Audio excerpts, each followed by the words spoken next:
one and done, 15 minutes. Start here in the front. Austin, go ahead. Jim, from your perspective with Denzel's ejection, is that avoidable? Is that something you can work out? What did you make of that play there?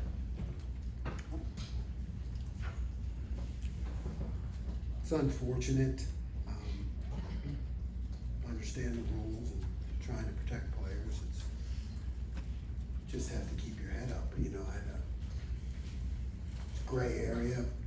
You know, just I think anything we can learn is keep your head up. You know, it's been something I think since football players put on helmets. You know, the natural tendency to kind of drop your head. I mean, I think that that can eliminate a lot of errors and potential injuries. Is just see what you hit, keep your head up. All right, we'll go to left field, Jared Smalley. Jim, you can look in the stats after the game and see that, Cody had, 3 tackles and a sack, and those are the measurables. But can you explain the things that maybe we wouldn't see statistically that he can make such a difference for you with his experience, ability to get people lined up, have been there a little bit. How valuable a commodity is he? Yeah, Cody's the leader of the defense, the quarterback for the defense, conscientious young man, and bleeds Ohio State. I mean, there are, as you said, so many more things that he gives the team aside from statistics, and I think it just brings a general confidence to everyone when he's out there. Go in the middle here, Tony Bertiman. Jim, having somebody like Jermaine Matthews, I think some people would call that a luxury. I think it's more of a necessity in today's game. I know you weren't concerned about him coming onto the field, but what did you think of his response? How did he stay ready? And then do you agree that it's a necessity? Yeah, I mean, this is a long season. Strange things can happen, unfortunate things. So depth is critical. Yeah, Jermaine is in that area I've talked about before of guys who, might not be a starter, but in our mind, he's considered one. So you don't blink when he goes in. I mean, he's a guy who has proven to be able to compete in, the toughest games and situations. So he's kept himself prepared with a good attitude, and came in and did a good job. We'll go here in the front, Dave Biddle. I'm going to ask about a couple other young second-year backups, Arvell Reese and Caden McDonald. What are you seeing out of Arvell Reese and Caden McDonald, and do you see their roles continuing to grow this season? Yes, on both. I mean, Arvell has made tremendous improvements since he's arrived here. You're seeing him play fast. He's got tremendous physical tools. So for a linebacker, it's just a matter of, knowing what to do and not having to think about it. So what you're seeing out of Arvell now is he's understanding where all the pieces go, and he's able to play fast without thinking. K-Mac has been doing a great job since he got here, even on scout team, and giving our offense fits. So, we've been expecting him to have a breakout year, and he showed it last week. Made a lot of plays. We'll stay in the front row, Bill Rabinowitz. I asked a similar question of Ryan. I mean, giving up 6 points, 2 long field goals. I don't think you've let anybody in the red zone. What's your top concern about this defense, if there is one at this point, other than just keep doing what you're doing? Yeah, I see a lot of things formationally. I see things that maybe other people don't. So that's really my biggest concern, is just staying on top of things that maybe didn't show up in the game, but I saw the possibilities for, down the road, and how other people are going to scout us, and self-scouting, and, seeing what I called, and how I can have the, more change-ups available when we need them. But it's just trying to look at every play and seeing what we did, which for the most part has been good, and what are the other things that could come off of it, how are other Steven. A couple of weeks ago, when we were asking about safety depth, you talked about maybe there's a bit of a gap between obviously where Caleb and Lathan are as experience and two of the best guys in the country, and then where the guys behind them are. Getting Jalen and Malik on the field the last 2 weeks, are you seeing some promise that maybe some depth is starting to get built there? Yes, yes. I mean, both of those guys are coming along, and the more reps they get, they've been showing up and doing all the right things and playing hard and making the checks and making plays when their number's called. So the more reps we can get them, the better. It's like I said, football is it's a tough game, a long season, and we need them. Third row, Rob Aller. Jim, when we don't hear a guy's name up in the press box, is he not making plays? Is he doubled from your experience? Is it just the way the game's going? It's played out? What combination of all those things? Yeah, I mean, it's so much happens in our game that most of us can't see, and you never know what the guy's assignment was, what he was taught, what he was trained to do. So it all comes down to the evaluation by the coaches, and we have those iPads now, so we're getting everything in real time. So you can really pretty much grade a player after every series. I mean, you can. So you can see what his value is to the defense based on the call, but whether his name gets called or not is really not important to us. It's more of how is he functioning in the scheme. Go back to the front row, Joey Kaufman. Jim, what have you seen from Ty Hamilton?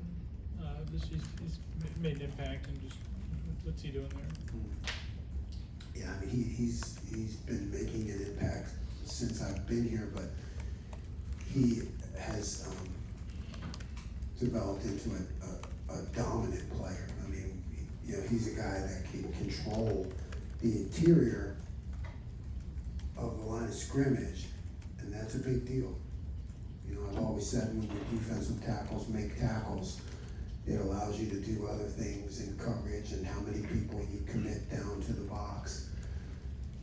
So Ty's quiet, but he's like a cold-blooded gentleman. I mean, he really is a force that I think is sometimes maybe difficult to see.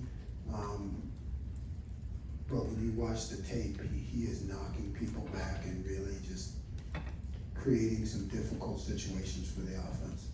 Go deep center field, Jeremy Birmingham. Jim, when you're talking this week is improvement week, you guys obviously just had a shutout, and then points and all that stuff. How do you guys get better? Where's the biggest area that you're thinking about heading into this extended time off? Yeah, it comes down to fundamentals, one, right? All those things that in matchup games are going to be critical, whereas maybe we had a decided advantage in certain areas. But when I watch the tape, I can see how we have to, fix certain things or be on top of certain things, slight adjustments here or there. Because it'll be critical when we get to the matchup game. So, and then it's all looking at what we did and how future offenses are going to view us and where I'm predicting that the attack will come from. So we try to stay ahead and work in those areas. Go on the aisle here, Bill Landis.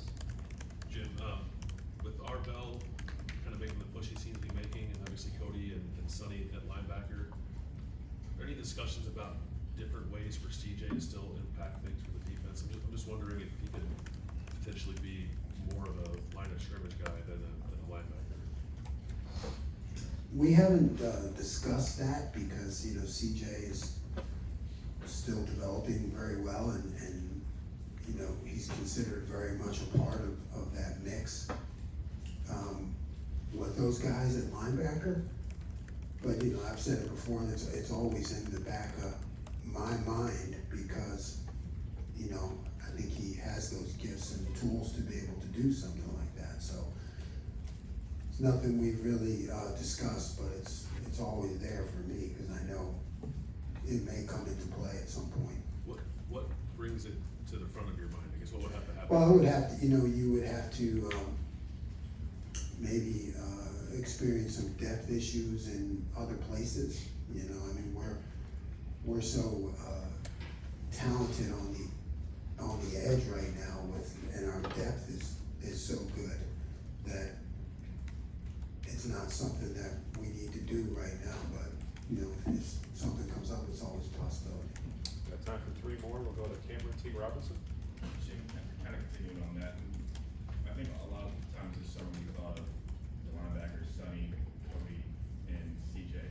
How much has Arbell's growth and ascension in that rotation helped you find different ways to rotate them and give you more freedom of what you can call just now having 4 guys or so much in play? Yeah, I mean, it's just, it adds another guy, and Arbell, you know, like I said, his growth has really been, fantastic, and he's gone through some lulls, you know, as a younger guy, you know, he's gone through some ups and downs, and it's like, you know, it's like a daily thing in practice, and now he's on a path of, sustained production, and you see him kind of jumping off the film, playing fast, so that adds to our depth at that position, which is really important, particularly when you get into 3 linebacker looks, you know.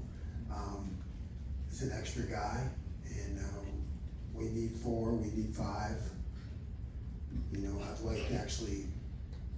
really liked what Gabe has done in limited reps. You know, he's had limited reps, but he's really done a good job.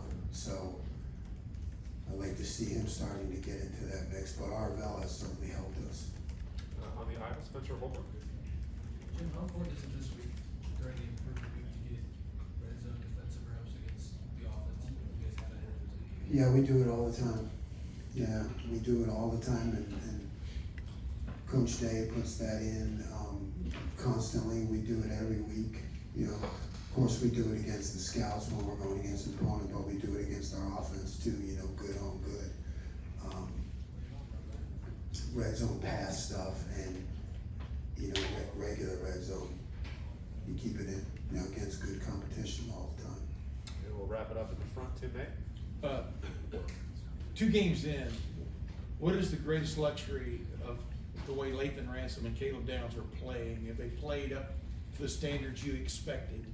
You understand what I'm saying? And where does it go from here, I guess, in that standpoint? They have, and we just keep pushing. We got to push everybody, you know, striving for perfection. And,